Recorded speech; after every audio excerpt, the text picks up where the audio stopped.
Buenos días a todas y a todos. Es que es inevitable comenzar este acto, que es la presentación de mi libro, un ensayo que, como habéis visto, se titula COVID-19, un antes y un después para la historia de la humanidad. Ya sé que es un título muy, o sea, muy tremendo, muy rompedor, del que hablaremos ahora, casi exagerado, muy contundente, ¿no?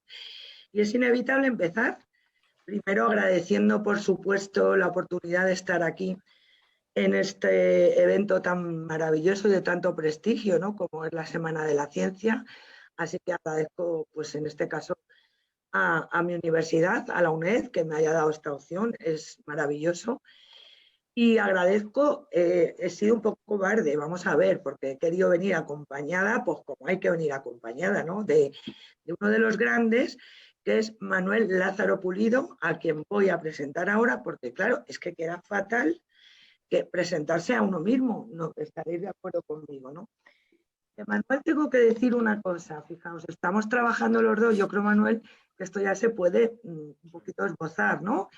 Estamos trabajando los dos en un congreso que queremos organizar y que se va a titular La pandemia del miedo, porque él también, o sea, yo he escrito este libro, el ensayo COVID, pero él ha editado y ha coordinado también la edición de este otro que se llama La pandemia del miedo, que es una monografía colectiva en la que estamos varios profesores de distintos sitios.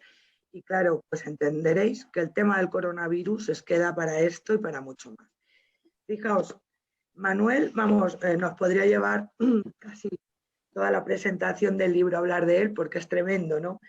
Es doctor en filosofía, licenciado en teología fundamental, licenciado en ciencias religiosas, tiene máster integrado en teología, máster en humanidades, máster en filosofía de la antigüedad tardía y medieval, doctorado en derecho, doctorando en teología semántica, es profesor del departamento de filosofía y profesor en el máster Universidad de Derechos Fundamentales de la UNED.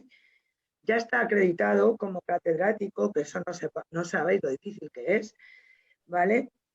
Y es miembro profesor del Instituto de Historia y Ciencias Estadísticas Fray Luis de León.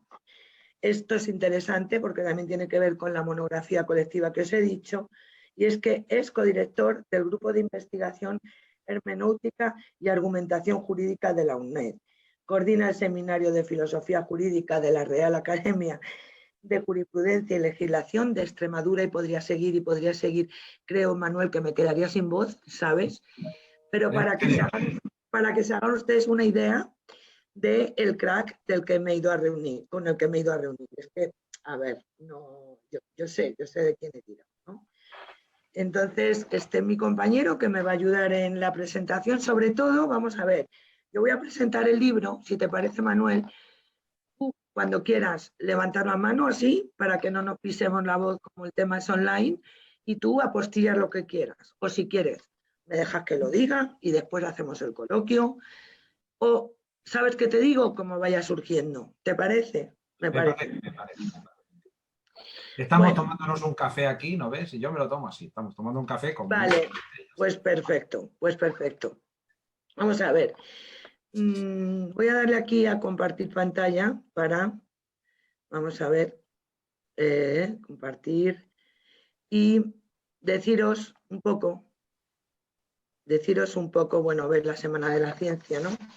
¿Vale? ¿Cómo surgió este libro? Yo antes le voy a dejar a Manuel que me presente a mí por las cosas estas del protocolo, si te parece, Perfecto. y ya Muy está. bien.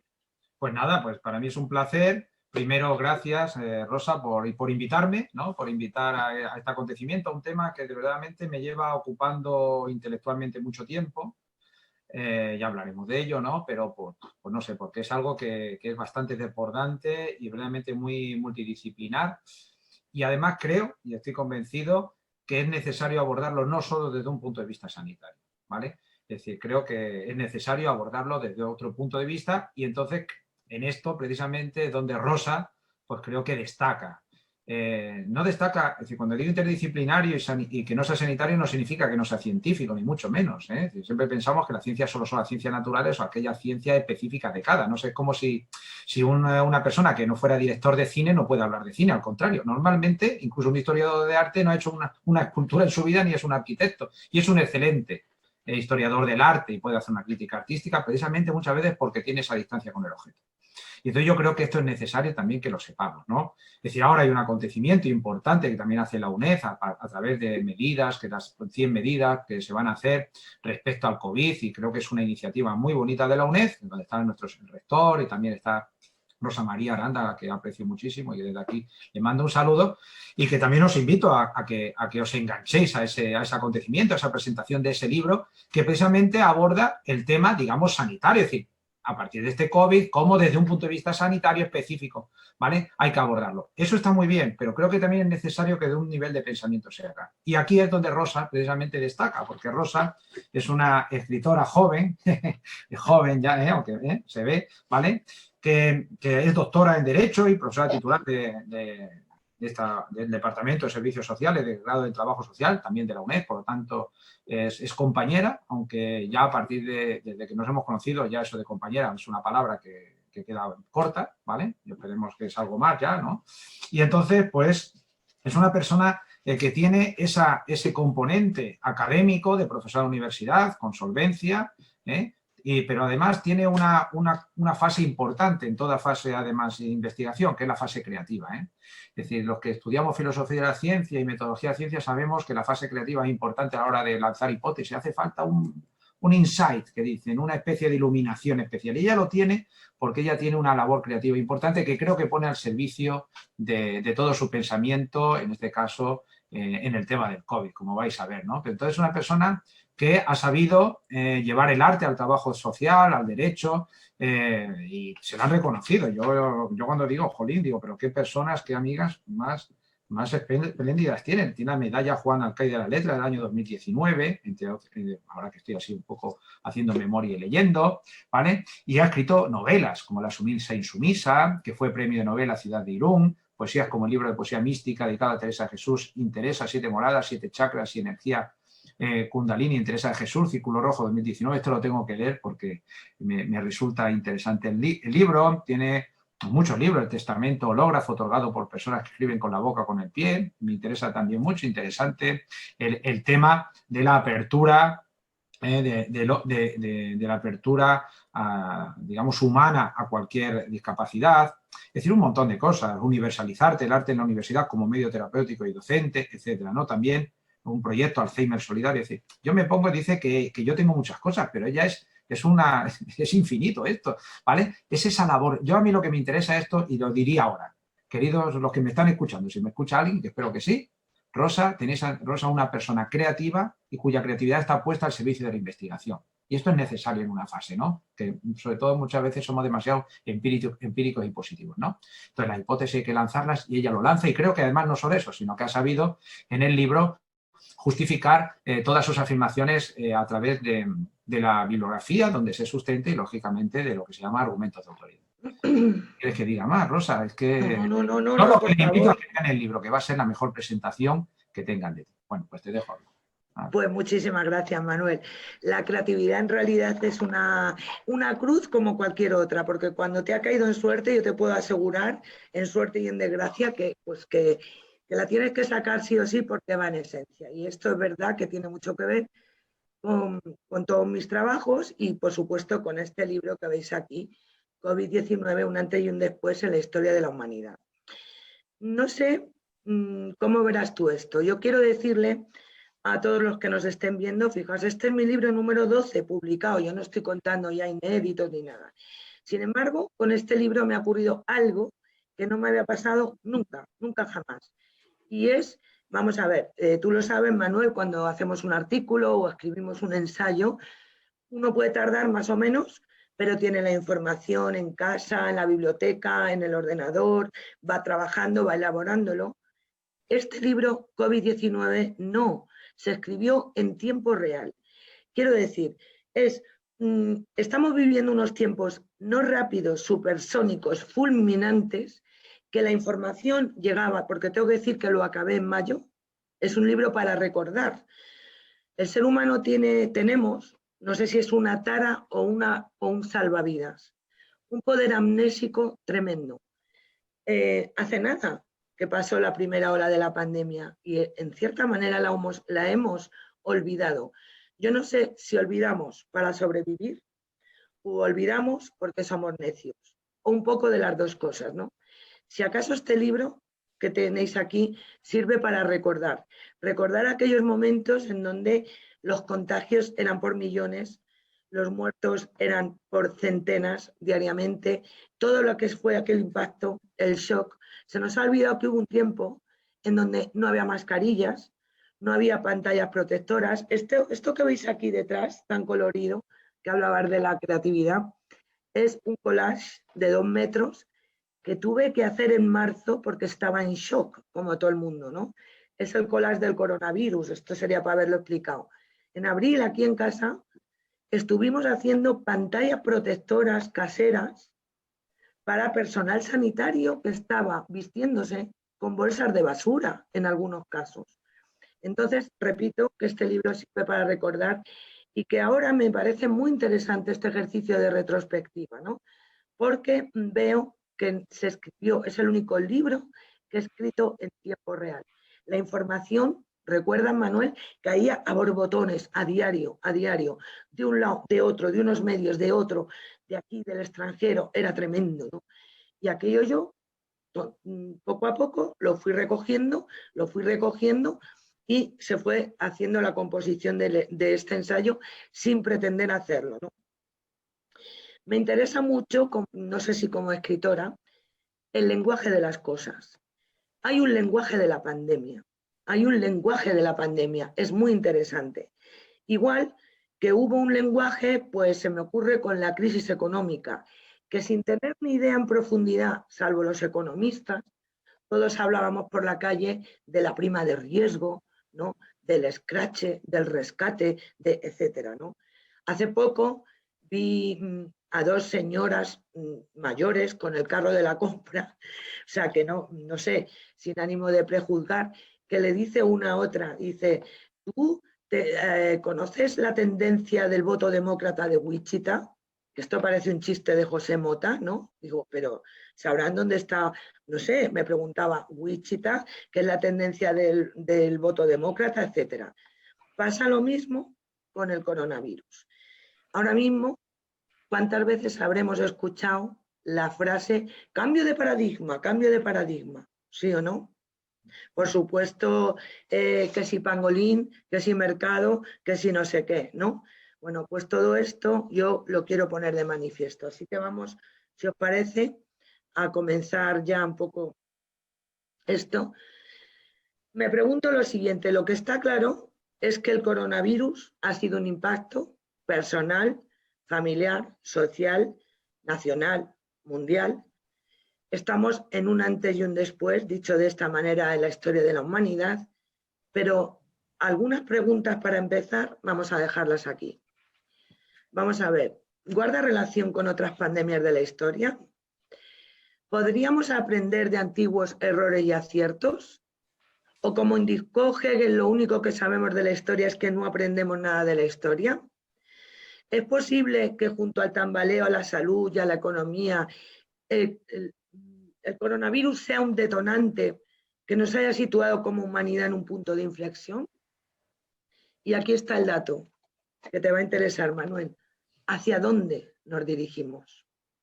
Imaginaos que estamos en una balanza y estamos justo en un punto arriba, en donde en cuanto cayera un gramo en un platillo o en otro, inclinaríamos nuestro presente y nuestro futuro a escenarios completamente opuestos, radicales y muy, muy potentes.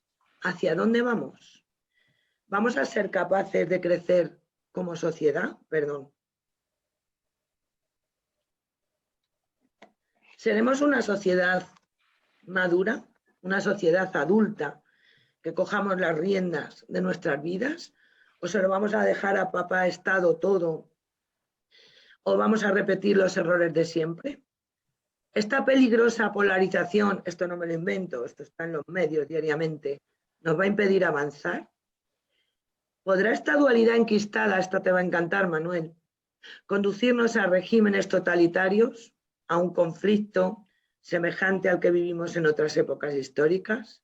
¿O por el contrario, vamos hacia una nueva humanidad, hacia otro nuevo despertar? ¿Vamos a gestionar el caos con los parámetros del siglo XX que nos ha tocado vivir o vamos a repetir los errores de siempre? Bueno, todas estas preguntas que nos las hemos hecho todos forman parte de este libro que he estructurado de varias maneras, solamente os pongo por encima este índice, el cambio de paradigma del nuevo milenio. ¿Qué pasó en el tránsito del siglo XX al XXI? Bueno, las nuevas enfermedades, el crash económico, la esperanza de Horizonte 2020. En el Horizonte 2020 que tanto la Unión Europea ensalzaba, resulta que lo que irrumpió fue un coronavirus que destapó la pandemia, un caos, este microorganismo, todas las consecuencias, otras pandemias de la historia, etcétera, etcétera. Y la tercera parte de este libro es la salud después del coronavirus, es decir, ¿hacia dónde vamos? Hay que mojarse un poco. Yo se lo digo siempre a los alumnos cuando investigan y cuando dirigimos una tesis o un TFG o un TFM, ¿no? ¿Hacia dónde crees que podemos ir o qué propones para ello, ¿no? Bien, vamos entonces con este lenguaje que tiene la pandemia, ¿no? ¿Qué es eso del cambio de paradigma que oímos en la cola de los supermercados, por la calle, en la universidad, en todas estas cosas? Es muy importante, ¿no? Vamos a ver. Fijaos, la palabra paradigma viene del griego antiguo y significa ejemplo o modelo. No vamos a entrar en un análisis de sufijo, prefijo, la raíz, etcétera, porque al final la Real Academia, da igual, tiene muchas acepciones, pero nos importan estas dos. Es algo, ejemplo o ejemplar, y por favor, tener en cuenta la segunda opción. Fijaos, es teoría o conjunto de teorías cuyo núcleo central se acepta sin cuestionar. Esto es lo interesante, se acepta sin cuestionar. Mirad que está subrayado. Y esto suministra la base y el modelo para resolver problemas y avanzar en el conocimiento.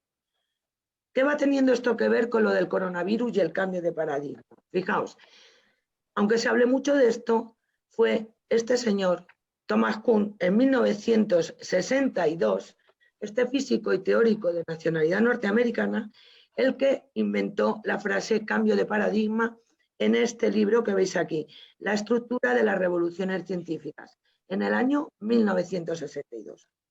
Fijaos, Kuhn hablaba, estableció en este libro de 1962, hablaba de cómo el cambio de paradigma solo se aplicaba a las ciencias exactas. Parece que solo tendríamos que hablar, pues eso, matemática, física, química. Sin embargo, con el tiempo se fue haciendo una analogía y se fue extrapolando a las ciencias sociales, que es donde nos podemos encontrar ahora, ¿no? Se puede aplicar la frase cambio de paradigma a todo lo que está ocurriendo, a todos los niveles macro en el tema del coronavirus, pues sí. Bueno, esto es una imagen de lo que supondría, una imagen vale más que 1000 palabras, un cambio de paradigma. Pero vamos a mirarlo con palabras de Kuhn. Aunque él, insisto, hablaba de cómo solo afectaba a las ciencias exactas en un principio, en realidad Kuhn, y tengo aquí 3 imágenes en estas ciencias exactas, hablaba de que un paradigma es, como dice la Real, un ejemplo aceptado unánimemente por todos. Por ejemplo, a nivel científico, unánimemente todo el mundo acepta que la gravedad existe y eso genera la ley de la gravedad, se me ocurre poner este ejemplo, y a partir de ahí se estructuran una serie de fórmulas, proposiciones, porque nadie pone en duda esta base. Durante siglos ocurrió así con todas las teorías de Aristóteles, la materia, la forma, etcétera, hasta que se estableció, imaginaos, un cambio de paradigma. ¿Con quién? Con la física de Newton, la manzana, la gravedad, lo estático, etcétera. Y fijaos lo que tuvo que suponer en mitad del siglo XX que apareciera este personaje, Albert Einstein, hablando de que todo es relativo, que nada de lo de antes, que no es estático y que todo se mueve, etcétera, etcétera. vamos a quedarnos entre estos dos, es para entender lo de la analogía del cambio de paradigma del coronavirus. Entre los partidarios de Newton y los partidarios de Einstein, no importaba que cada uno pudiera probar sus teorías, los dos llevaban razón. Unos probaban sus teorías, otros probaban las suyas, pero el problema es que se entró en un estado de crisis que dio lugar al cambio de paradigma. Fijaos, Kuhn hace algo muy interesante, dice algo muy interesante, a ver si puedo mover esto, ¿vale? ¿Cómo se produce el cambio de paradigma? Y todo esto pido al oyente, ¿no?, que vaya pensando en cómo se traduce esto al coronavirus. Si estamos en un cambio de paradigma por el coronavirus, ¿cómo ha ocurrido? Fijaos, para Kuhn, primero hay una fase precientífica. No pasa nada, hasta que de repente hay una proposición, se acepta este paradigma, se da por hecho, se instaura el modelo, se instaura la base y entonces se instaura la ciencia normal. Y con eso también cierta paz, ¿no? Nadie duda, todo el mundo está de acuerdo, toda la estructura está segura. Pero ¿qué ocurre? Esto es lo interesante. Empiezan a aparecer anomalías.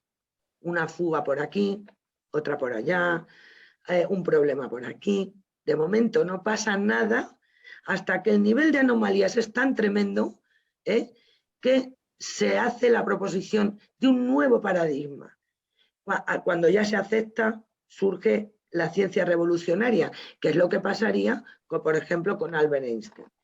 Traducido a las ciencias sociales, traducido al momento que estamos viviendo ahora. Fijaos, la gente, por este olvido del que hablaba al principio, piensa que con el coronavirus ha ocurrido todo el caos, y esto no es cierto. El coronavirus ciertamente ha sido un detonante enorme, pero habría que analizar esta fase. La aparición de anomalías. ¿Cuántas anomalías se han estado dando en este planeta en el que vivimos y en esta sociedad en la que estamos? Dijo Kuhn, fijaos, que cuando suficientes anomalías significativas se han acumulado en contra de un paradigma, la disciplina cae en un estado de crisis. ¿Hay crisis o no hay crisis?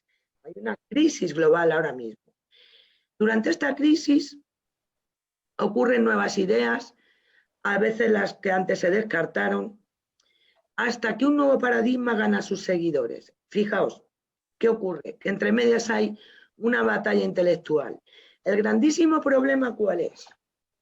Que en los ejemplos o modelos, las estructuras o las bases que suponen los paradigmas, todos ellos, según Kuhn, obedecen al principio de inconmensurabilidad. Algo inconmensurable es algo tan enorme que no se puede medir. Pero Kuhn utiliza la cualidad de inconmensurabilidad para aludir al hecho de que nadie convence a nadie. Fijaos, ¿los seguidores de Newton llevaban razón? Sí. ¿Los seguidores de Einstein llevaban razón? También. Llevado a un extremo, este principio de inconmensurabilidad también se puede traducir en esto otro que dice Kuhn. Aunque cada uno tenga la esperanza de convertir al otro y sus problemas, ninguno puede demostrar que está en lo cierto. Por favor, traduzcamos esto a cualquier telediario que vemos. Políticos de un lado, políticos de otro, medios de comunicación de un lado, medios de comunicación de otro. Noticias absolutamente opuestas, que esto es indignante, sobre un mismo hecho. Ya no sabes cuál es el hecho, ¿no? Es un caos. Nadie escucha a nadie. Nadie escucha a nadie. No se quiere aprender, no se quiere crecer, porque lo que estamos es en otro momento, es en el momento de pisar al otro, de lo mío a cualquier precio y por lo tanto no crecer. Está en un estado de crisis, por supuesto, y esta crisis que se produce con una sucesión de anomalías importantísimas tiene su punto álgido, no sé qué pensarás tú, Manuel, en donde creo que nos encontramos ahora mismo, que es el punto de inflexión. El punto de inflexión es el pico más alto de la crisis o casi cercano a lo más alto, donde la dualidad es extrema, los extremos son irreconciliables, los conflictos están ahí como detrás de la puerta, el miedo en la población es muy fuerte. No tenemos más que observar, como ejemplo de esta dualidad, lo que ha ocurrido ahora en las elecciones de Estados Unidos. Aplicado al coronavirus nuevamente, estamos en un punto de inflexión, o dicho de otra manera, ¿el coronavirus supone este punto de inflexión? Ahora lo debatimos, Manuel, yo pienso que sí, entre otras cosas, porque la experiencia es un grado y la historia así lo demuestra, aunque después miraremos por encima ¿cómo lo diré? Otras pandemias de la historia, ¿no? Aunque después lo miremos, fijaos, cada vez que ha ocurrido una pandemia a lo largo de la historia, ha supuesto ese punto de inflexión, ha supuesto ese cúmulo de paradigmas del que hablaba ha supuesto esa gran crisis y ha supuesto un antes y un después en la historia de la humanidad. Por poner un ejemplo brevísimo, esto que veis aquí, la peste Antonia es la primera pandemia del mundo antiguo, se produjo a mediados del segundo siglo en pleno Imperio Romano, en el momento de la Pax Romana, que era el momento de máximo florecimiento. Los efectos fueron tan tremendos que cambió, por supuesto. Condujo a otra etapa de la humanidad, que fue el inicio de la decadencia de uno de los mayores imperios de la historia de la humanidad. Lo mismo ocurrió con la peste de Justiniano o Justinianea, que dio lugar a la caída del Imperio Romano de Oriente, a las primeras invasiones bárbaras que luego condujeron a la Edad Media, y al final, ojo, no creáis que todo es negativo. La peste negra, que es la más conocida, la de la Edad Media, ¿no? Como se extendió a lo largo de tantísimo tiempo, no condujo a algo oscuro al final, sino que después de mucha oscuridad condujo al gran florecimiento que supuso el Renacimiento, ¿no? La oscuridad tampoco. Vale. Esto es una gráfica para entender cómo es ese punto de inflexión. Aquí nos encontramos. Dios mío, ¿dónde vamos? ¿Dónde vamos? Es muy importante para saber a dónde vamos, creo yo, tú como filósofo lo entenderás mejor que yo, saber dónde estamos. Esto es un ejercicio para saber dónde estamos. Pero a su vez, como dicen los grandes historiadores, nadie puede saber dónde está si no sabe de dónde viene, ¿no? Y aquí tenemos este punto de inflexión. En otras palabras, mirad, otra vez el punto de inflexión. Fijaos, si estuviéramos aquí, en el punto verde, ahora mismo, con todo lo del coronavirus, cualquier decisión que pudiéramos tomar, cualquier cosa, o nos conduciría, esto está hecho a nivel personal, pero el micro y el macro es la misma cosa, o hacia arriba, al éxito, o imaginaos, hacia abajo, que no quiero decir lo que es. Imaginaos como sociedad, exactamente lo mismo, ¿no? Aquí, claro, me ha traicionado mi cosa como escritora y fijaos qué bonito como algunos autores han definido qué es una crisis. Bueno, sabemos que está compuesta de dos hexagramas chinos y aunque aquí crisis para nosotros es horrible, en Oriente crisis es oportunidad y crecimiento, esos hexagramas. Pero fijaos, Bertolt Brecht, el dramaturgo alemán, decía que las crisis se producen, esto es muy interesante, porque es un ínterin en el tiempo, cuando lo viejo acaba de morir y lo nuevo acaba de nacer. ¿Podéis visualizar o poner una imagen a esto? Es ese momento tremendo en donde algo ha muerto, algo acaba de nacer, pero ni se ha eliminado lo anterior, ni se ha forjado lo siguiente. Por eso estamos así. Y entonces, unas personas, o estamentos, o partidos, o grupos, o lo que sea, se aferran a lo de siempre, ¿no?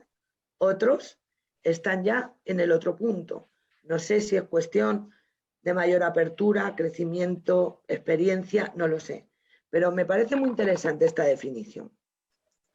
Para muchos, ese punto de inflexión, que sería el punto álgido de la crisis, en donde nos podríamos encontrar ahora con lo del coronavirus, es negativo, recordad esto, ¿no? Negativo.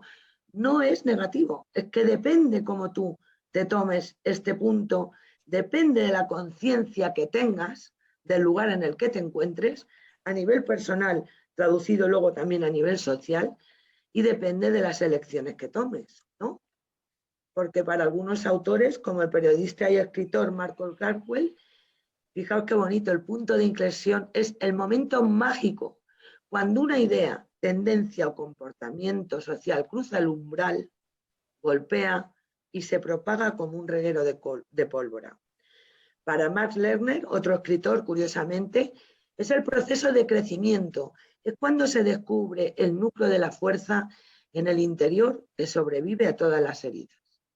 He obviado aquí definiciones muy negativas porque creo que necesitamos, de verdad, entender esto de otra manera. Problema, que dices, bueno, vale, estamos aquí, como habéis visto, estamos aquí, nadie escucha a nadie, unos van para un lado, otros van para otro, todos creen tener razón, se produce esa inconmensurabilidad de los paradigmas, y dices, pero ¿cómo salimos de aquí? ¿Y ahora cómo salimos de este lío? Quizá no tengo muy buenas noticias, fijaos. En este sentido, otro grande de los grandes, perdón, Max Planck, es premio Nobel de la Física, es un antecesor de Albert Einstein, fueron grandes amigos. Él inventó todo el tinglao este de la física cuántica, ponernos en su lugar. Cuando él quisiera a la comunidad científica con el paradigma establecido, todo esto tan rígido, todo esto tan concreto con lo de Newton, etcétera, cuando él quisiera establecer la física cuántica, es que ni probándolo pudo. Entonces el pobre Max Planck dijo lo siguiente, que puede ser como muy desesperanzador. Una nueva verdad científica no triunfa porque haya convencido a sus oponentes y le haya hecho ver la luz, sino más bien porque sus oponentes mueren finalmente y una nueva generación crece más familiarizada con la mía. Él cree que debe morir una generación. Yo no creo que sea en el sentido tan, ¿cómo diría?, tan tremendo de morir una generación, sino un input, un tiempo, hasta que otras generaciones ya tengan otra apertura, otra manera de verlo. A mí se me ocurren ejemplos tan sencillos como lo de reciclar, por ejemplo, ¿no? Que los niños lo tienen de manera natural, ya lo llevan incorporado, o hasta lo de los móviles, ordenadores, de manera natural, ¿no? Generaciones anteriores cuesta más entrar por el aro de ciertas cosas, ¿no? Esto que decía Max Planck, de que para salir de un punto de inflexión no hace falta probar, sino que hay que esperar a que otra generación lo vea de otra manera, traduzcamos esto con el coronavirus. Las distintas corrientes son feroces, son opuestas, son tremendas, ¿no? Por ejemplo, o se sigue produciendo como siempre, a veces a costa de expoliar el planeta, ¿no? Con los contaminantes, con los fósiles, etcétera, para poder ganar dinero, ¿no? O se aboga por una economía de la sostenibilidad, por la ecología, etcétera, etcétera. Veis que son dos corrientes totalmente contrarias, ¿no? No sé si hay que esperar a esta generación de Max Planck. En cualquier caso, esto llevaría consigo, o sea, estaría relacionado con dos conceptos importantes. El inconsciente colectivo, la masa crítica, que conocemos también, que surge cuando un pequeño grupo de personas introduce un comportamiento determinado y eso no cuaja, pero lo mantienen. Sin embargo, luego de manera natural, llegado un momento, eso se expande, eso se acepta y eso se contagia. Algunos lo llaman también la teoría del centésimo mono. Fijaos, el concepto de masa crítica, como veis aquí, se experimentó por primera vez en Koshima en el año 52 en una colonia de monos. Y de aquí surgió lo del centésimo mono. ¿Cómo fue posible que, sin haber estado en contacto y tal, llegado un momento como si se transfirieran bytes de información de unos cerebros a otros, llegado a ese momento, aquella conducta inicial que tenía tanta oposición se expande y se acepta con total naturalidad. Insisto en que hay que traducir esto a estas circunstancias que estamos viviendo. Insisto en que creo que era importante conocer estos extremos para saber de qué estamos hablando, ¿no? Cuando hablamos de cambio de paradigma, cuando hablamos de crisis y ahora cuando hablamos de punto de inflexión y de la inconmensurabilidad de los paradigmas. ¿Qué pasa con el coronavirus? Por favor, está claro que ha roto nuestros esquemas, está claro que esto ha sacado de la zona de confort, nos ha hecho bailar a todos con la incertidumbre, ha introducido parámetros nuevos como por ejemplo el teletrabajo. Este es un ejemplo, esta reunión que estamos haciendo aquí Manuel y yo por Zoom, la hubiéramos hecho online seguramente si no hubiera existido esto, incluso el congreso que estamos queriendo preparar, pues seguramente también lo hagamos online para no arriesgarnos a que por el tema de la pandemia no se pudiera celebrar. ¿Cuál es el punto de inflexión aquí? ¿Dónde estamos en el coronavirus? Fijaos, tenemos tendencias de siempre: expoliar el planeta, las fake news, el cambio climático, utilizar combustibles fósiles por enriquecimiento, etcétera, en el que todo vale. Parece que todo vale. También frente a eso han emergido otro tipo de pensamiento. Esto no lo digo yo porque me haya dado un arrebato Power Flower. Estos pensamientos, estas tendencias han sido estudiadas por grandes consultoras que han evaluado, como por ejemplo la consultora Opino, ¿no?, de la que hablaremos después, porque hizo un estudio interesantísimo sobre la nueva economía después del coronavirus, ¿vale?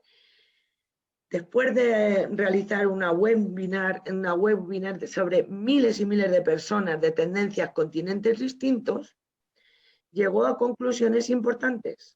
Después del coronavirus hay amplias corrientes, veis aquí, que abogan por la sostenibilidad, la ecología, empatía con los semejantes, comunicación e independencia al mismo tiempo, precisamente por este mundo cibernético, información con verdad, marcada búsqueda espiritual, honestidad emocional, ojalá por Dios, de verdad, respeto al planeta y otras especies, y la consultora termina diciendo que producir a cualquier precio ya no va a ser una opción.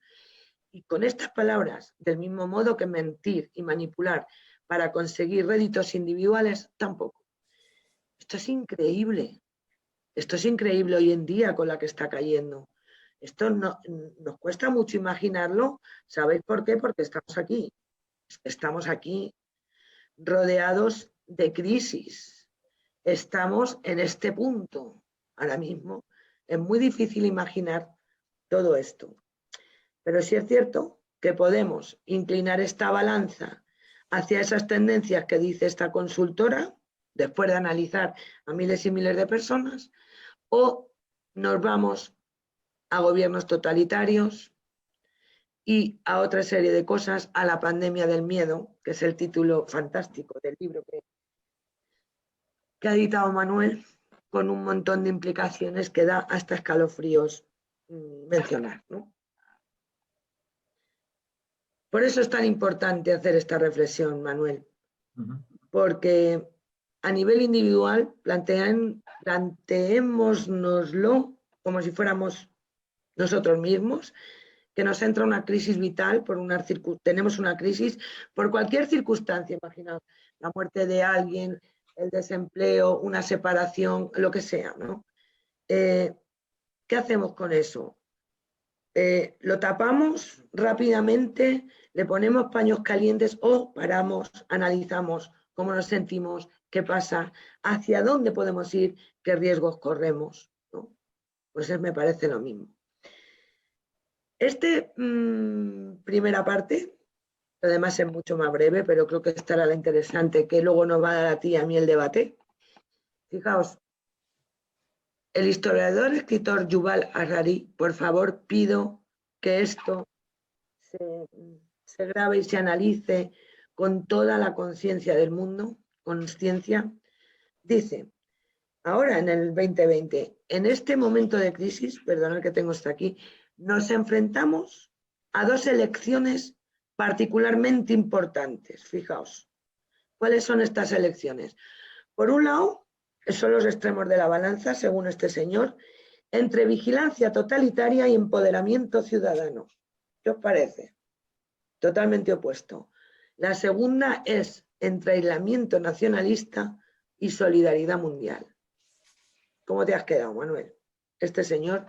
Ahí lo dejo, porque es ahí donde probablemente nos encontremos. Quisiera acabar esta parte, de verdad, soy bastante optimista, aunque esto no me impide ser realista y ver la que está cayendo. Creo que las palabras, la actitud, los pensamientos marcan, así que pongo mi granito de arena, ya que tengo este micrófono, para de alguna manera inclinar, si es posible, un poco la balanza hacia el mejor de los lados, porque creo, como todos los ciudadanos, que ha sido patético ver que en plena pandemia, con todo lo que esto ha supuesto, ver a los gobernantes enfrentados, intentando sacar un rédito personal y electoral de algo como el coronavirus. Esto se ha visto ahora, insisto, en Estados Unidos, la polarización, la politización. Entonces, en vez de eso, me quedaría con esta maravillosa frase de un grande, Albert Einstein.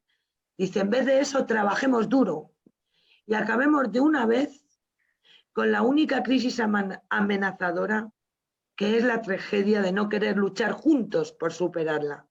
Eso es lo que hay que ocurrir, lo que tiene que ocurrir. Luchar juntos, trascender el ombligo, trascender el individuo, trascender el interés personal, trascender el interés político y luchar todos, unirnos como comunidad. Sin olvidar que esto, como todas las crisis, ha tambaleado nuestros cimientos.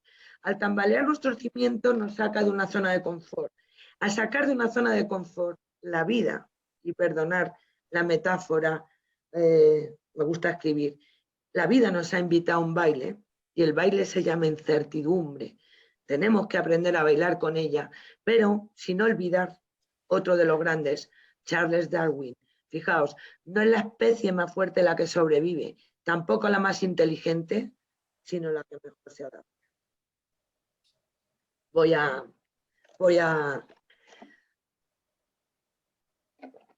beber agua, perdón. Y lo que os decía antes, no sé, Manuel, si tú tienes la sensación de que aquí olvidamos todo. Ahora, es que estamos felices en un mundo, oh, happy day, ¿eh? De repente aparece el coronavirus y todo se cae. No, perdona. El coronavirus fue un detonante, pero teníamos muchas anomalías anteriores. Por eso he vuelto a poner el esquema de Kuhn, ¿no?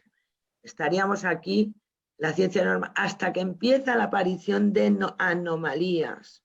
Y aquí surge en el punto álgido de estas anomalías una gran crisis, con el punto de inflexión, con la dualidad extrema, con la tendencia al conflicto, hasta que se hace este tránsito de un modelo a otro. Si no ha ocurrido con con el coronavirus, que ha sido algo muy evidente, ¿cuándo? Yo no sé si está de acuerdo, Manuel, o si estáis de acuerdo todos los que estáis viendo esto. Podríamos ir hacia atrás, ¿no? Podríamos ir hacia atrás hasta el infinito y en realidad ver que siempre hay anomalías, ¿no? Pero en mi opinión creo que hay un antes y un después en la historia de la humanidad con el que ocurrió lo mismo en la Edad Media, no es por nada, con el cambio de siglo y el cambio de milenio. Nos ha coincidido el cambio del siglo XX al XXI con el segundo al tercer milenio. Ahí ocurrió algo tan fuerte como esto, ¿no? El tránsito del siglo XX al siglo XXI fue muy fuerte, con la caída de las torres, en donde muchos coinciden que es cuando de verdad se inauguró los nuevos parámetros. ¿Y por qué? La globalización y la sociedad de la información en la que estamos ahora. ¿Quién nos recuerda esto? Vamos a ver. Esto va un poco más lento. Aquí. ¿Quién nos recuerda al pobre Matías Prats en esta situación?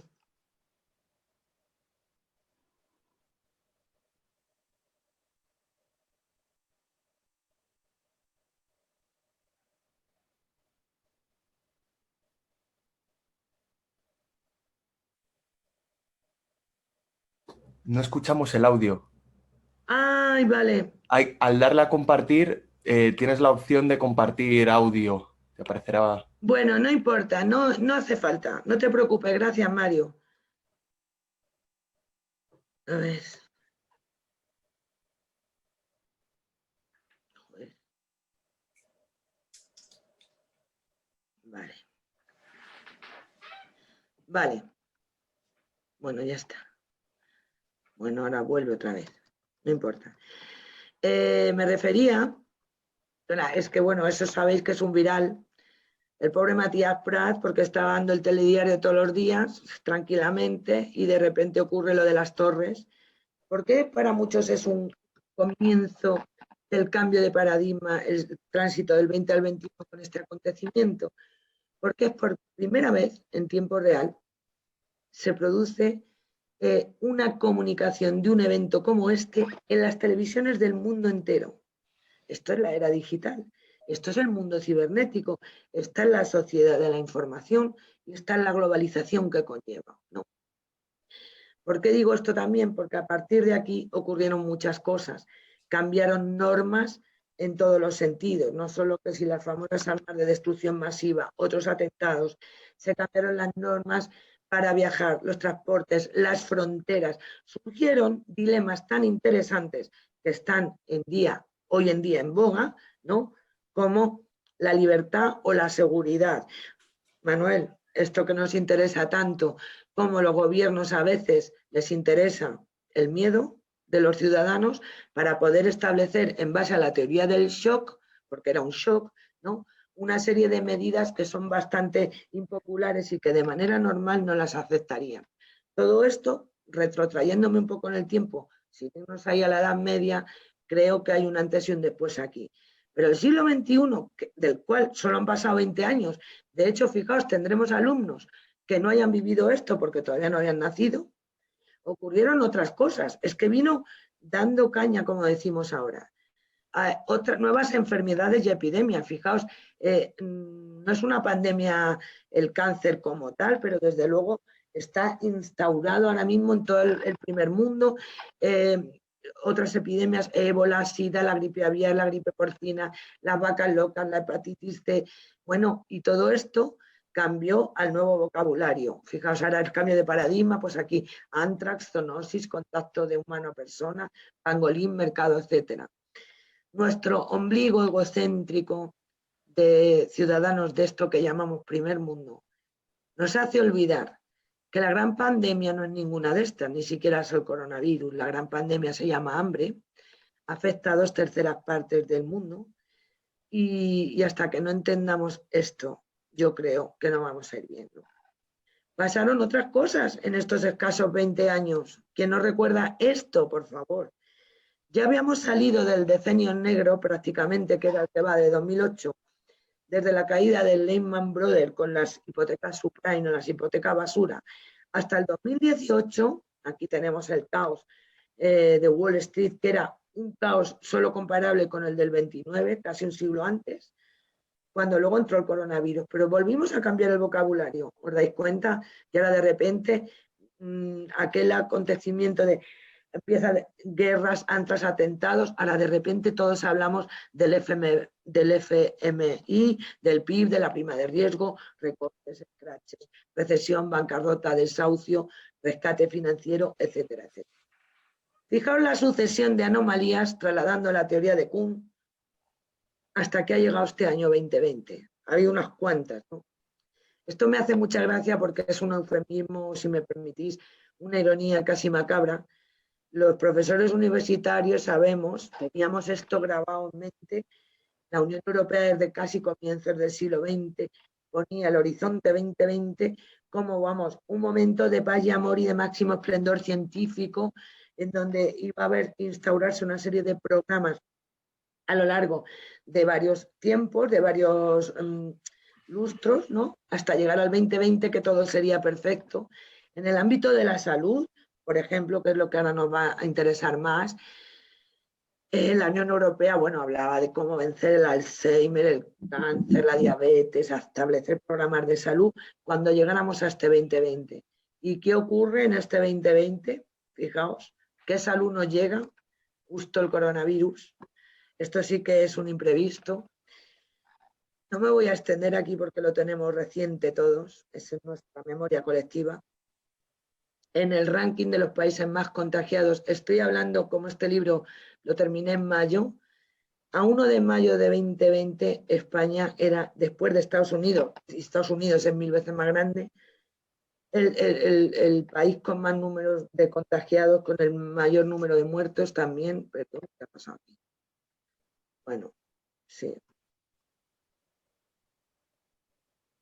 Vale. Ha sido tan tremendo que las fake news, la manipulación, la polarización, esto está en grado álgido y surgió precisamente o de manera más contundente en estos meses anteriores. Hay que recordar que de repente se volvió a hacer viral las 10 reglas de la manipulación mediática de Chomsky. Fijaos que eran de 2017, de repente se volvieron a hacer virales. ¿En qué consisten? Los medios de comunicación lo saben bien. Quienes comunican lo saben bien, los políticos lo saben bien. Distraer a la población, creas un problema para después solucionarlo. Las reglas de gradualidad y luego diferir. Dirigirse al público como criaturas de poca edad. Utilizar el aspecto emocional antes que la reflexión. Mantener al público en la ignorancia y en la mediocridad. Estimularlo y ser complaciente en esa mediocridad. Reforzar la autoculpabilidad y conocer a los individuos más de lo que ellos se conocen. ¿Qué diferencia, Manuel, y a todos los que nos están viendo? ¿Qué diferencia con la primera pandemia de la historia? Que se conoce, la del mundo antiguo, que afectó a Marco Aurelio, que creó la primera regla en contra de las fake news, aquel emperador Marco Aurelio a mitad del siglo II, en pleno Imperio Romano. Él dijo: no lo hagas si no es conveniente y no lo digas si no es verdad. En fin. Aquí simplemente un recordatorio muy breve. ¿Cómo fue la edad de esta primera ola de coronavirus? Un auténtico genocidio con muchas dificultades para conocer el número de abuelos que se nos han ido, en qué condiciones, bueno, en fin. No quiero abrir la herida todavía. ¿Cómo fue la evolución del COVID en España en este tiempo, en marzo y en abril? Vamos, un escándalo por comunidades autónomas, las previsiones económicas. Estoy hablando de esa época de mayo, ¿no? Ahora ya lo hemos superado, este déficit. Desgraciadamente, no solo en nuestro país, sino es una cosa global, ¿vale? Cómo hicieron los confinamientos, que fue todo lo que surgió entonces, hasta el New York Times, homenaje a sus 100.000 víctimas por coronavirus el 24 de mayo, ¿no?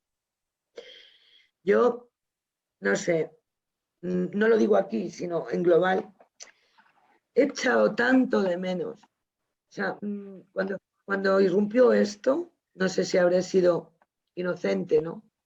Una parte de mí que dije: por fin nos vamos a unir, a trabajar, a entender que somos uno, a trabajar todas esas anomalías que he puesto de manifiesto antes, a pensar en la colectividad, a volcarnos aquí. De hecho, este tapiz es esa primera época, ¿no? Que no hay lugar a explicarlo aquí. Y ha sido decepcionante encontrarme esa polarización, ese egoísmo tan enorme que se ha ido viendo poco a poco, esa manipulación mediática y además no en España, sino con carácter global. Esto es muy doloroso, ¿no? Entonces, he echado de menos, como escritora lo digo, la ausencia de longanimidad, que es una palabra muy extraña, ya lo sé. Longanimidad significa en sánscrito Mahatma, que significa almas grandes. Almas grandes, y lo voy a dejar aquí a ver que esto no me sale. Siguen faltando esas almas grandes. Grandeza y constancia de ánimo en las adversidades. Benignidad, clemencia y generosidad. No ha sido evidente ver esto. Ha sido en el mundo de la crisis del COVID, cada uno barriendo para lo suyo.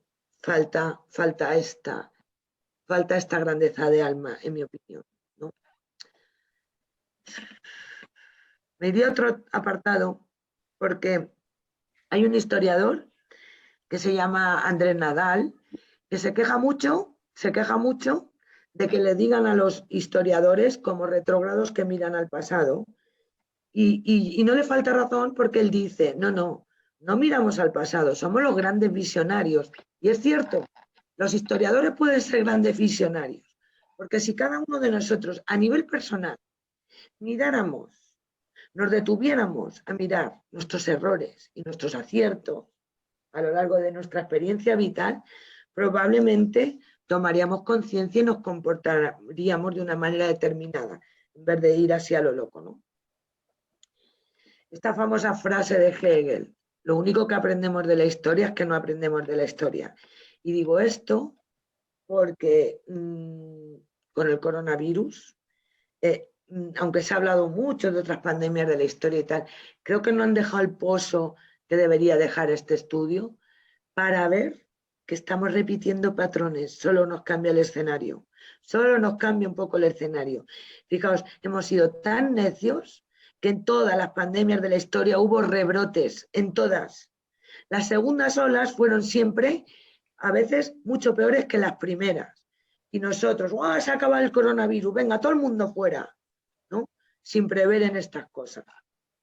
Por encima vamos a mirar estas pandemias de la historia para ver cómo estamos en una especie de otro salto cuántico, de una sagrada espiral, ¿no? Viendo que repetimos patrón, solamente nos cambia el escenario. Esta es la primera pandemia del mundo antiguo, como he dicho antes, se produjo de 165 a 180 del siglo II. ¿Por qué? Porque todos los caminos conducen a Roma, he puesto, pues sí, claro. Roma quedó infectada porque una relación de las pandemias es claramente la movilidad, el acceso fácil a un determinado lugar. Estaban gobernando al unísono Marco Aurelio y Lucio Vero, pero a Lucio Vero dicen que le dio un ataque de pánico, salió corriendo y precisamente se contagió por eso, ¿no? El rebrote ocurrió 9 años después y se llevó por delante a Marco Aurelio, a varios de sus hijos, que tenía un montón, pero nunca dejó de pensar en la población. ¿Qué diferencia? No penséis en mí, decía, pensad en la pestilencia. Es de los pocos gobernantes que han pasado la historia como sabios, como grandes filósofos, queridos por todo el mundo. Pero igual que el coronavirus aquí, en su proporción, diezmó la población, se debilitaron los ejércitos, se modificaron las fronteras, surgieron medidas a los más desfavorecidos y surgieron las fake news de la época, con esa frase de Marco Aurelio que decía, no lo hagas si no es bueno, no lo digas si no es verdad. El punto de inflexión que decía, estamos en un punto de inflexión ahora, sí, allí se acabó la Pax Romana y comenzó el extenso periodo de decadencia de uno de los grandes imperios de la humanidad. Hasta aquí todo igual, excepto en una cosa y no es pequeña. Cuando se acabó el tesoro público, porque la sociedad dio en quiebra, o sea, no era sostenible, Marco Aurelio subastó sus bienes personales. Esto no ocurrirá jamás en políticos de hoy en día, que hasta se suben el sueldo en plenas pandemias, no lo sé. Vamos, subastó sus bienes personales para ayudar a la población, ¿no? Lo mismo ocurrió si aquello era el Imperio Romano de Occidente, este fue el Imperio Romano de Oriente, cuando la peste de Justiniano o Justinianea, que partió de Etiopía, se extendió por Egipto, asoló Gaza, alcanzó Jerusalén. Bueno, vamos, ¿por qué? Una vez más el movimiento, ¿no? El movimiento, la facilidad de las comunicaciones, ciudades grandes, imperiales como Roma o en este caso Constantinopla, que albergaban a todo el mundo que llegaba a ellas, ¿no? Este cuadro que veis aquí es la peste de Azot, la peste de Justiniano, que lo pintó en el siglo XVII Nicolás Poussin y se encuentra en el Museo del Louvre. Terminó con este imperio romano de Oriente y fue comienzo de las invasiones bárbaras. En esta peste, en concreto la de Justiniano, hubo graves problemas con los enterramientos, masificación de todo el sistema funerario, apilación de cadáveres, bueno, en fin, lo de siempre. Se diezma el ejército, la debilidad es tan grande que da lugar a invasiones posteriores. Encontramos lo mismo con la peste negra o la peste de la Edad Media. ¿Qué ocurre? Que nos cambia el decorado. Fijaos, aquí nos vamos a encontrar todas las creencias religiosas y la superchería de entonces. Se le echa la culpa un poco, se le echa la culpa aquí al castigo divino. ¿Cómo que no? No, perdón. Yo sabes que soy de filosofía medieval, ¿sabes? Sí. Estas cosas, tú dila y ahora después te rebato. No, vamos a ver. No, dila. Pero es que ya estoy harto de que la filosofía medieval simplemente que has cogido enseguida. Simplemente que se intenta explicar lo que ha ocurrido en un principio. No, pero es que superstería ni qué. No. Bueno, tú me entiendes, la idea de Dios. Sí, vale. El castigo divino, este tipo de cosas. Se creyó en el Apocalipsis, etcétera, etcétera. Duró mucho tiempo, fijaos. Hay quien considera que era el mismo virus anterior que se acabó viendo casi 2 siglos después en Nápoles. Perdón un momento. En Nápoles, pero en realidad cuando se hizo patente fue en 1300 y pico. Y aquí cómo se produjo el contagio, una vez más esa comunicación. Fijaos, en vía terrestre las peregrinaciones, que estaban al orden del día, pero en vía marítima, en la época que surge lo que también llamamos el derecho mercantil, porque se produce también las comunicaciones por barco. Se tardó un tiempo en descubrir que el contagio, recordamos la película El médico, tan bonita, ¿no? El contagio fue por zoonosis y en concreto por las ratas que viajaban alegremente donde estaba el ser humano, ¿sabes? En los molinos, en los granos, en los barcos, etc. Me llama mucho la atención, y lo dije al principio, que en estas 2 pandemias tan tremendas, tras la pandemia supuso el punto de inflexión, igual que creo que el coronavirus ahora, ¿no? Pero dieron lugar a momentos muy oscuros después, quizá porque estaban en un florecimiento tremendo. Y aquí, en cambio, a finales de la Edad Media, según algunos autores, se empezó a investigar, se empezó, digamos, de alguna forma a darle mucha importancia a la ciencia, y esto abrió, al final, abrió el Renacimiento. En eso no estoy de acuerdo, ya te lo digo. Vale, luego me lo dices. Yo son autores que pilla por ahí. Ya sabes que aquí hay de todo. Ya, pero es que vivimos una época de información y de conocimiento menor. Sí, puede ser. Estoy de acuerdo. Claro, Fijaos, hace un siglo lo que ocurrió aquí, que esto sí que se ha hablado ahora con el coronavirus, porque hay quien también dice que cada siglo ocurre una pandemia. Yo no lo sé si es cierto. Esta vez ha coincidido. ¿Cuál fue el medio de contagio aquí de la mal llamada gripe española? Porque es que nos adjudicaron esto y esto no era así, ¿no? El medio de contagio fueron, claro, los soldados en la Primera Guerra Mundial, que fueron de un lado a otro extendiendo este virus. Pero lo interesante es que pasó aquí, que también fue un punto de inflexión con millones y millones de muertos, ¿no? ¿Qué pasó aquí? Bueno, fijaos, cambió el panorama político del mundo. Cayeron los grandes imperios, surgieron pequeños países todavía con democracias muy frágiles. Acordar del Imperio Austrohúngaro, por supuesto. Hubo un periodo de asueto, yo creo que después de todo esto, que inauguraron los locos años 20, quizá como respiro de la sociedad, etcétera, pero se entró enseguida en el crack del 29. Hubo también, porque no fue todo malo como veremos ahora, una gran expansión científica, grandes inventos. ¿Fue con motivo de guerra? Probablemente. Pero fijaos, las primeras compañías aéreas, la aviación, el desarrollo del tractor agrícola, el motor diésel, la electricidad, agua corriente, como bienes habituales que poco a poco se fueron instaurando en los edificios.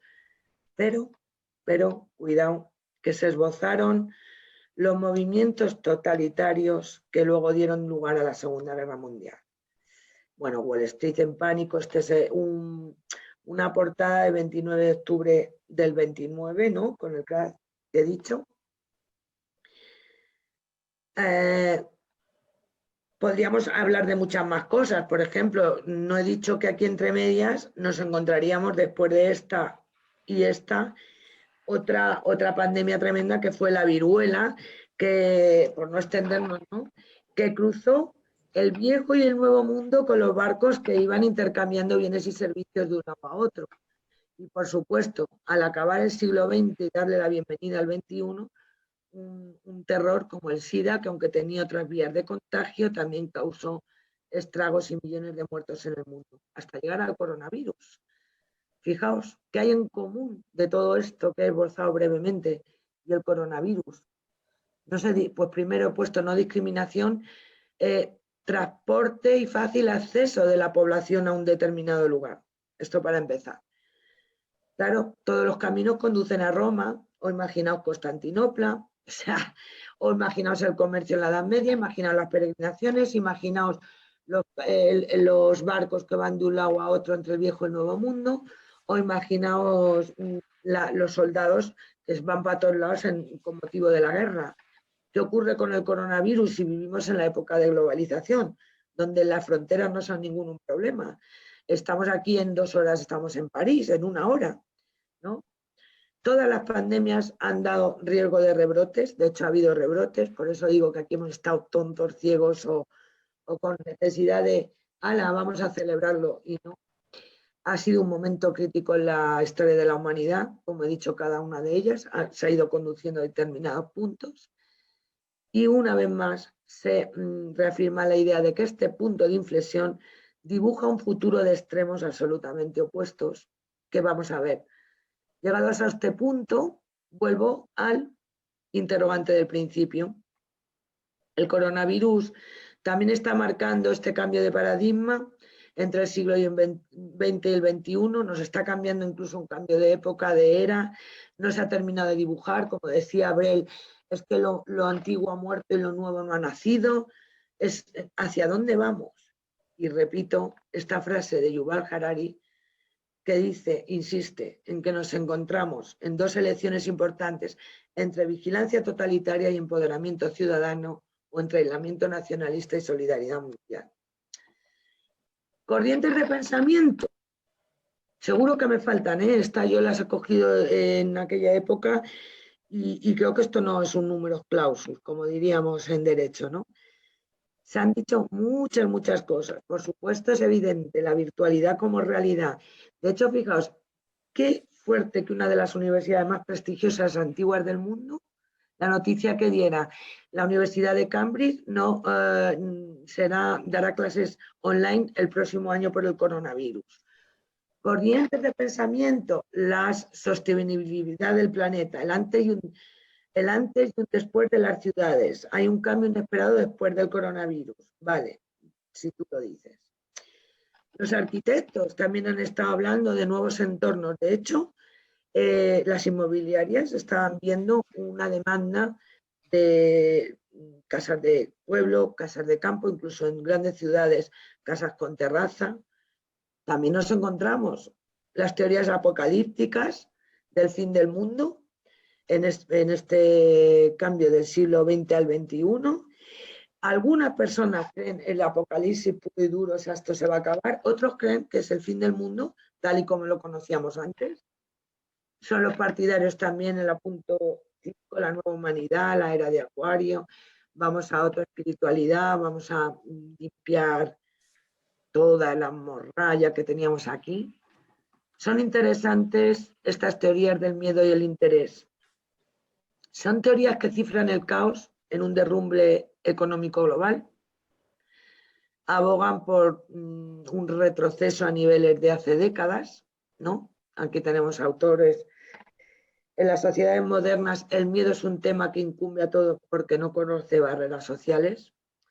Los miedos son innumerables en cuanto a sus motivos, por ejemplo, miedo a una crisis económica. Pueden desarrollarse en cada uno de los vectores del tiempo, miedo al futuro, miedo a la hora, miedo al paso siguiente, miedo al pasado, etc. Aquí hablamos, Emanuel, un guiño a la pandemia del miedo, hablando de miedo. Es importante en estas corrientes de pensamiento volver a recordar la teoría del shock, que es de 2007, ha vuelto a hacerse viral ahora con el coronavirus. Se produce cuando hay una gran catástrofe, hay una gran catástrofe y en ese momento se entra en shock, tanto a nivel individual como colectivo. Esto lo estudia la psicología social y es ahí cuando muchos gobiernos, muchos políticos establecen en ese momento de vulnerabilidad una batería de medidas impopulares que directa e indirectamente podrían controlar a la población. Según otros autores, esto es típico de sociedades inmaduras que optan por la mano dura o que papá Estado solucione todo. Me gusta mucho esta frase de Arzuaga, también del año 2020, dice: el pesimista no hace nada, es un egoísta que se justifica, solo los optimistas cambian las cosas, el predicador tampoco hace nada. Bueno, la nueva economía es lo que os decía antes de la consultora Opino. Ahora mismo todos podremos ver un caos, tener este miedo, etcétera, etcétera, pero no deja de ser refrescante que se haya hecho un estudio, ¿no? Cuando pese a esta enorme crisis económica que estamos viviendo y la que se avecina, como diría la serie de televisión, esta consultora habla de las nuevas tendencias o trending topics tras el coronavirus. Por supuesto, la hipocondria social, esto ya lo estamos viendo, ya me he fijado en anuncios de televisión, en todo tipo de aparatos que te miden las constantes, qué tal, bueno, esa hipocondria social, la salud se va a tener mucho en cuenta. Fijaos, frente a la obsolescencia, ahora es a la argolescencia programada, ¿no? El no tirar las cosas, el reciclarlas, el arreglarlas. La economía del reconocimiento, que es muy bonita, es verdad, que hemos tenido una serie de estamentos o de profesiones a las que no se le ha dado valor y sin embargo han sido claves en el coronavirus. Y hablamos desde las personas de la limpieza, las fuerzas de seguridad del Estado, por supuesto los sanitarios, los transportistas, etcétera. Habla del servicio básico universal, el digital por defecto, esto ya va a ser. También el patriotismo industrial, que también ya se está dando, una especie de Amazon ibérico, o sea, de intentar fijaos la alcaldesa de París que dijo que por favor no comprara en Amazon, que comprara en la zona local. Todo esto se está dando en todos los países. La economía de la sostenibilidad, que me encanta esta frase, suena tan utópica pero es tan bonita, dice: para que algo sea sostenible debe ser sostenible a nivel económico, humano y medioambiental. Me encanta.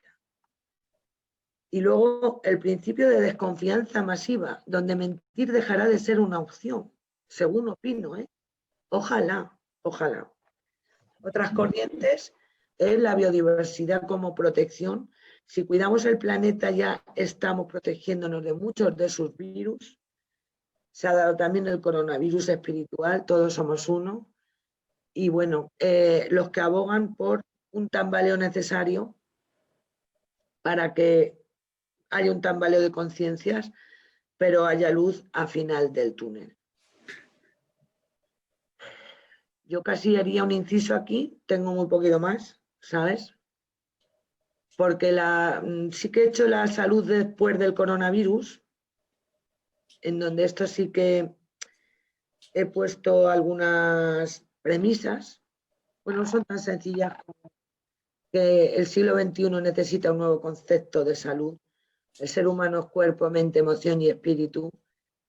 Yo creo que en cierta manera estamos castrados porque vivimos en el mundo de la materia y no le damos importancia a otras partes del ser que son absolutamente necesarias. Hay que hacer un concepto holístico de este asunto. Regular la medicina tradicional versus terapias complementarias. Por supuesto, la medicina medioambiental. No vivimos aislados en un medio ambiente en donde ya se ha demostrado muchísimo la sensibilidad química múltiple, el impacto de pesticidas, fungicidas, tanto en el planeta como en la salud de las personas. La bioética, por supuesto, ya estaba la ética de la vida con los temas de siempre, pero no olvidar que hay otros nuevos como la iatrogénesis, la medicalización abusiva, etcétera. cuidado con los nuevos virus, porque son nuevos retos. Fijaos, cuando decía antes lo de la biodiversidad, es algo tan interesante como lo siguiente. Está ocurriendo, al descongelarse los polos, se han descongelado virus y bacterias de muchos siglos atrás y los científicos, algunos los tienen ubicados, como la Yanira pestis, que es la de la peste, pero otros no, porque dicen que son como prehistóricos. O sea, yo ahí no entro porque esto es ciencia, pero imaginaos si es importante. Yo abogo por rescatar el humanismo perdido, porque estamos deshumanizados, es decir, despojados de nuestros atributos humanos. Estamos en esa barbarie del especialismo a la que aludía Ortega y Gasset. Estamos en esa fase del nuevo bárbaro, en donde se sabe mucho de una cosa, pero se ignora todos los demás. Necesitamos abogar por esta corriente holística del ser y de su entorno, para no amputarnos ni castrarnos, ¿no? Y esto no hay que elegir entre lo digital y el humanismo, porque esa es una cosa que me da mucha rabia. Por eso me ha gustado, Manuel, que dijeras al principio que yo intento unir el arte y la ciencia al arte, la creatividad a la universidad, porque es que me parece todo como estos compartimentos estancos, como muy, muy mezquinos y muy pequeños. Puede haber un humanismo digital y hacer esta parte holística reconectándonos con las nuevas tecnologías también. La conclusión es que una nueva conciencia social hace tiempo que ha llamado a nuestra puerta. Esta nueva conciencia social tiene intención de quedarse. No le abrimos esa puerta. Estamos en plena crisis por ello. Necesitamos entender el cambio de época que estamos viviendo. Necesitamos poner conciencia a este momento particular de la humanidad. Es el momento también de conocer estos miedos que tenemos, que son humanos, porque como he dicho antes, la vida nos está obligando a bailar con la incertidumbre después de sacarnos de esta zona de confort y de este tambaleo que nos ha dado en tantos y tantos sentidos, pero que seamos conscientes que este momento puede inclinarnos por los totalitarismos de otras épocas, o bien podemos abrir la puerta al siglo XXI, por fin, con ánimo de comprender, aprender, avanzar, y tanto por nosotros como por las generaciones venideras. Lo dejo aquí. Doy las gracias. Te dejo a Manuel ahora que hable y diga todo lo que quiera. No, es que tendríamos para tomar aquí de horas y horas. sí, aquí cada diapositiva se merecería un comentario. Sí. Entonces, yo, bueno, pues, no sé, agradezco a Rosa todo ese esfuerzo, ese trabajo, ¿no? Ese esfuerzo de analogía que he intentado hacer, ¿no? Entre el concepto de paradigma en una situación actual, ¿vale? Ya digo que merece mucho porque ya solo el concepto de paradigma en sí es un concepto bastante complejo. Es un concepto que tiene digamos, sus muchos pros que yo utilizo muchas veces, pero también tiene sus debilidades, como puso de manifiesto la teoría de Lakatos, ¿no? Y que lógicamente habría que terminar contrastando con otro tipo de teorías científicas, pero bueno, me parece que la utilización, por eso digo, es una utilización analógica, ¿no? Sí, claro. Yo no puedo estar más de acuerdo con ella que el hecho de que efectivamente creo que vivimos en un cambio de época, pero que no estoy de acuerdo, pues voy a polemizar, déjame, yo sé. Venga, va. Lo que no estoy de acuerdo del todo es decir, yo creo que el tema del COVID es un síntoma, es una herramienta, para mí es en el fondo casi un tema menor comparado a este movimiento que se inicia, que tiene un largo alcance, porque los cambios de paradigma no se hacen de un día para otro. Ahí estamos. Si tomamos en cuenta lo que es cómo una ciencia normal viene para abajo, y es decir, un cambio de paradigma empieza a realizarse pues con siglos de antelación. Incluso yo, en este caso, yo creo que sobre todo, según mi punto de vista, es a través de la lectura que se hace posterior de la Ilustración, a través del romanticismo, donde vamos a empezar a mostrar todo ese cambio de personalidad, donde ya aparecen ciertos conceptos que van a ser y ciertas teorías fundamentales que van a hacer que van a ir construyendo este cambio que venimos, ¿no? Sí. Perdona, o sea, es que lo he aclarado, es que si Sí, no, sí. fíjate dónde estaríamos, ¿no? He dicho que esto, es que la gente ahora, ay, el coronavirus, no señor, estoy de acuerdo contigo, esto es un detonante de algo que viene muy atrás. También he dicho, no nos vamos a ir al siglo XVIII a mirar esto porque si no, no acabaríamos. Sí, pero vamos, Me he retrotraído a lo más inmediato, que ya es bastante, pero estoy totalmente de acuerdo. El símbolo de la crisis es la final, eso es la conflagración mundial, es decir, eso es la Segunda Guerra Mundial. Pitágoras decía, el hombre es la medida de todas las cosas. Cuando Protágoras, que era uno de los grandes maestros sofistas, decía que el hombre es la medida de todas las cosas, dice, mira, el hombre es la medida de todas las cosas porque es de lo bueno en cuanto que es bueno y de lo malo en cuanto que es malo. Es decir, si tú, yo te pongo un vaso de agua y tú sientes que el agua es fría, para ti es fría. Y si yo siento que para mí es caliente, es caliente. Es decir, ¿cuál es la verdad? La verdad es lo que tú sientes, lo que yo siento. Es decir, la verdad es lo que nosotros sentimos, los sentimientos, que después son las emociones de todas las cosas. De tal manera que si yo siento una cosa, creo verdad. Si yo me siento una mujer, soy una mujer, por ejemplo. ¿Está? Y si yo me siento un burro, soy un burro. Claro, evidentemente la perversión es muy clara, porque es una perversión muy grande, ¿vale? Entonces, es decir, ¿qué significa esto? Que yo, ¿qué necesito para manipular a la gente? Para manipular la razón es más difícil, pero entonces, una vez anulada la razón, porque no es lo más importante, lo importante son las emociones, es más fácil, mediante el medio de comunicación y todos los resortes, ¿vale?, de comunicación, manipular las emociones y los sentimientos, porque esos crean realidad. Antes repugnaba que un político mintiera. ¿Por qué? Porque atentaba contra la razón. Ahora no. ¿Por qué? Porque usted está mintiendo. No, porque si ahora estoy mintiendo porque estoy creando, pero ahora he descubierto con mi sensibilidad otra realidad. Entonces ya no miento. Es decir, hoy en día los políticos mienten y les da igual, porque saben que no van a ser sancionados, porque la verdad no es un criterio fundamental. Es decir, la verdad se contrapone a la mentira, pero si no existe verdad porque la creamos nosotros, esto es lo que nos está poniendo Bueno, entonces de alguna manera creer es crear. Creer es crear. No, es decir, bueno, ahora en día creer una cosa es crear, pero eso no significa que sea real. Y entonces hay que destapar esto, ¿vale? Hay que destapar esto. Yo creo que es una cosa importante. Por eso digo, un momento de crisis no puede ser un momento de todo nuevo, porque, ¿vale? Primero porque no existe, sino tiene que ser de... Ay, que eso no sería real, nunca se puede. Tiene que ser de recreación, es decir, de recreación, es decir, de ver aquello que fundamenta al ser humano y que lo tenemos que hacer. Y los despistes son, el humanismo anterior es falso, el transhumanismo, el poshumanismo. Ahora acabo de escribir un artículo que se llama, ¿cómo era? No sé, cada vez se encuentran una cosa nueva, ¿vale? Es muy bonito, está muy bien. Y lógicamente habrá muchos compañeros que me estén escuchando que están muy de acuerdo de ello, pero bueno, yo tengo que manifestar mi desacuerdo, mi total desacuerdo, ¿no? Entonces, esto es lo que para mí desentraña. Es decir, el virus no es el COVID, no es el virus del miedo. El miedo, mira, ayer estaba viendo cuando Putin se alza al poder. Una persona que era mediocre, un tío que había trabajado básicamente como un pelota de los sistemas y de los políticos, sobre todo del alcalde de San Petersburgo. ¿Cómo alcanza él?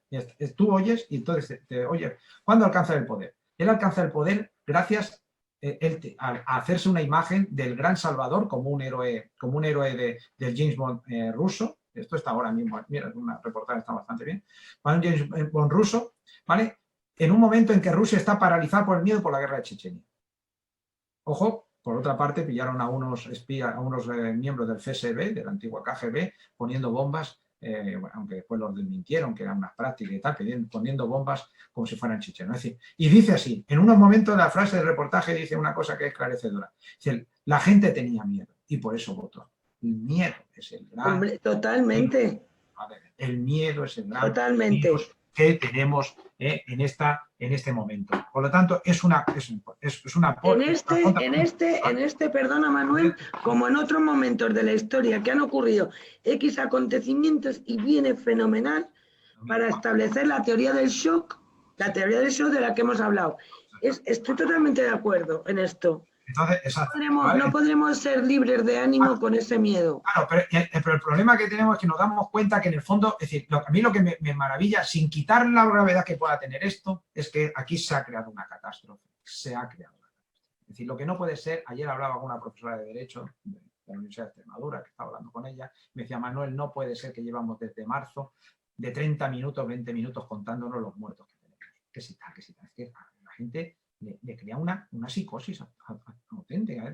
Tiene que ser uno muy fuerte mentalmente, ¿vale? O bueno, yo en el caso, porque veo cómo va, cómo funciona el hospital, cómo se pone enferma la gente. Es decir, aquí han cerrado Cáceres porque había mucha gente, decían que había mucha gente y había 10 personas ingresadas.